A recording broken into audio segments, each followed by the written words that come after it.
I'm your host, Annie Bowles, and this is News du Jour.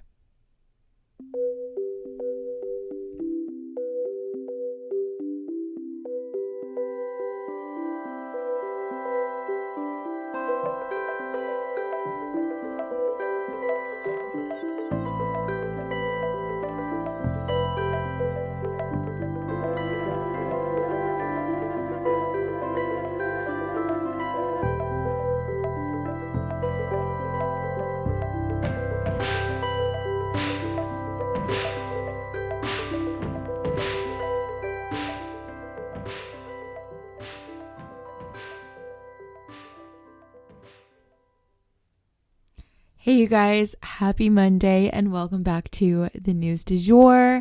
I don't know about you guys, but my family did all of the fall things this weekend and it was so fun. I know my little sister who lives up in New York also had a fall filled weekend. I hope you guys are enjoying the weather and enjoying the fall because it can be so short-lived sometimes. So, embracing it makes life so much more fun.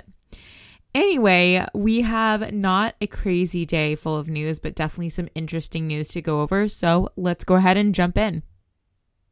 So first up, do you guys remember the Uvalde shooting with all of the children?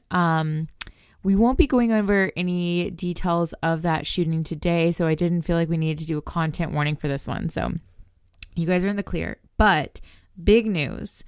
Uvalde has now suspended its entire school police force. After the shooting there, grieving parents were left with more questions than answers, you guys, about what went down inside and outside that school building and who was supposed to be protecting their children. They organized, staged protests, and finally have gotten some traction.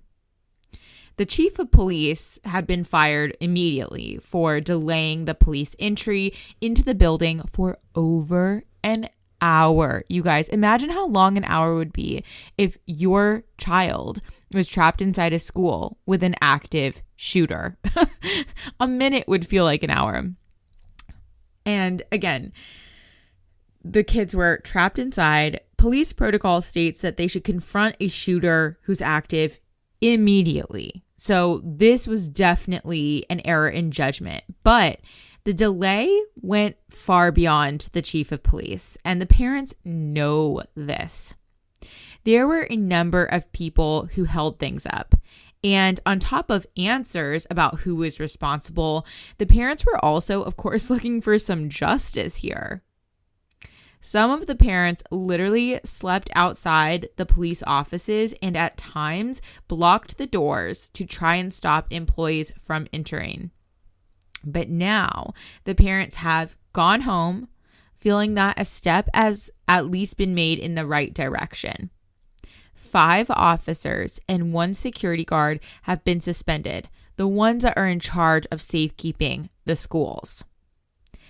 And that is their entire part of the force that polices schools. So now they've had to request backup from the Texas Department of Public Safety to back up their schools for the time being. Pretty crazy. We'll have to wait and see what happens after the suspension though. Like, will they fire these people? Will they give the public more answers? Or is this all to just kind of placate the parents and keep them quiet? Only time will tell. So for our next story, you guys, we're discussing this whole Herschel Walker situation on abortion. So if you guys have seen any headlines on this or know anything about it, you know that this story is nutty, but it's definitely not unheard of. I mean, something similar to this has probably happened in like every single DC TV show, like Scandal, House of Cards, you name it. There is a Republican nominee for senator named Herschel Walker. He actually played for the NFL. Sports is not my strong suit, so I'm not even going to say anything more than that. But he's actively pro-life. Condemning abortions is his day job. Even when it comes to incidents of rape and incest, he does not believe in abortion. he has posed himself as a family man until a woman has come forward saying that he paid her to have an abortion. He then denied it, and he actually denied even knowing her. So then she says, oh, he knows me. She came forward a second time and said, I actually have a son with him. He pressured me to have an abortion and I had it. And then he pressured me to have a second one and I didn't have it. So now she's saying, I had an abortion that he paid for and I have a son with him. So it's pretty impossible for him to deny knowing her at this point, seeing as she has his son and there's court records to prove it. He provided her with court-ordered child support over the years, an occasional gift. So he definitely knows who she is, but she says that he has barely even been a father to her son, only doing the bare minimum of what the court has demanded of him. She claimed that the two hardly knew each other and had not spoken in years. So that kind of shatters that illusion of being a family man, of course. As Walker is running for election, this revelation really throws a wrench in his plans right now. He has denied all the allegations from this woman and called it a, quote, flat out lie, end quote, and blamed his opponents. She provided news outlets with a receipt for the abortion and a check from Mr. Walker for a similar amount around the same time and a get well card from him. She claims that he told her it was, quote, not a good time, end quote, for a baby. A friend in Atlanta backed up her claim and described helping her friend through both the morning sickness and the abortion procedure. When she got pregnant again 2 years later, though, she broke up with him in order to keep the child and sued him for parental support. So, who is telling the truth, you guys? Well, it's hard to say. Right now, it's he said versus she said. But in most of these DC scandals, regardless of which side of the aisle they're on, usually when there's smoke, there's fire. And this guy actually had 3 other children that he declined to acknowledge when this campaign began. So things are not looking good for him. But will it affect his campaign in the end? Who knows? You guys, this is a post-Trump era, and we all know his family ties were equally as messy. So we'll just have to wait and see. So for our last story today, we are discussing some Russia topics, and first and foremost, the bridge. So I don't know if you guys saw on our Instagram stories over the weekend, but a bridge linking Crimea to Russia exploded into a giant fireball. And we pretty much know this was done by Ukraine, although they are declining to talk about it right now. But this was a huge victory for them. Putin is getting further and further embarrassed and backed into a corner, though, which is a little scary, guys. And we'll come back to that in a bit. You see, he actually was there at this bridge's grand opening to kind of christen it. And it was an example of the control that he was exerting over Crimea. And now he is losing that grip on power.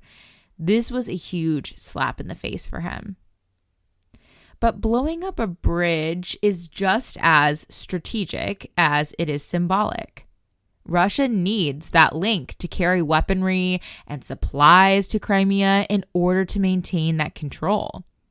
So now they've lost a physical connection as well as that symbolic one.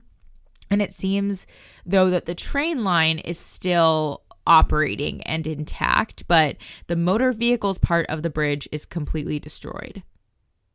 It's additionally embarrassing that they were not able to protect the bridge from this offense. So now Russia hardliners are calling for a harsh response. And speaking of threats from Russia, Biden addressed this exact topic in a really intense speech. So many political analysts are already questioning and criticizing Biden's language here. But Biden warned the citizens of the United States, Ukraine, and the world that Russia seems prepared for, quote, Armageddon. You really have to ask yourself, why such hard language?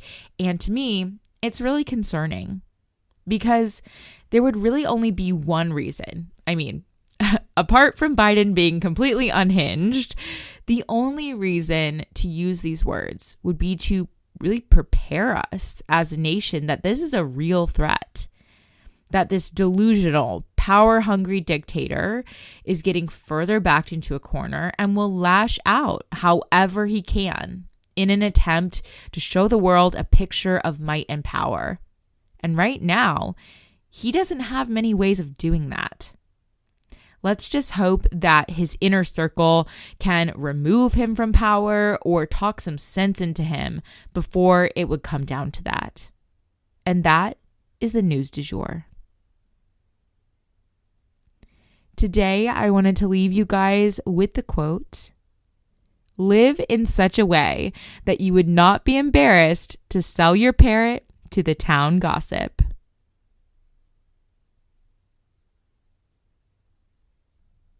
If you enjoyed this episode, please consider becoming a patron of our podcast. For $7.99 a month, you can unlock tons of perks like breaking news text messages so that you're never out of the loop. Tons of bonus episodes are already up there ready for you to binge, and a discussion board full of networking opportunities and much more. Go to www.patreon.com/sugarfree media today to become a patron. This is the best way to support our show. Our patrons make News du Jour possible. But a couple other ways to support our podcast are rate and review on whatever podcast platform you use to listen, share on your social media, you have influence, tell your friends, family, and colleagues that you love News du Jour and why you listen. You can also follow us on social media under sugarfreemedia.co on Instagram, just sugarfreemedia, all one word, on TikTok, and sugarfree_media on Twitter. We also have a weekend newsletter called Dreamers Digest that's full of dreamy content recommendations for your weekend and a life update from yours truly. Sign up today on our website, www.sugarfreemedia.co. Our music is by Joey Lavoie and Nicholas Foster. Our cover art is by Hannah Pierce Photography. Our Sugar Free Media logo is by Catherine Jezik Designs. Any twinkling or little footsteps you might hear in the background are by my dog, Rhett. He's a rescue pup and always records with me. We appreciate you listening and look forward to telling you about the news again next time on News du Jour.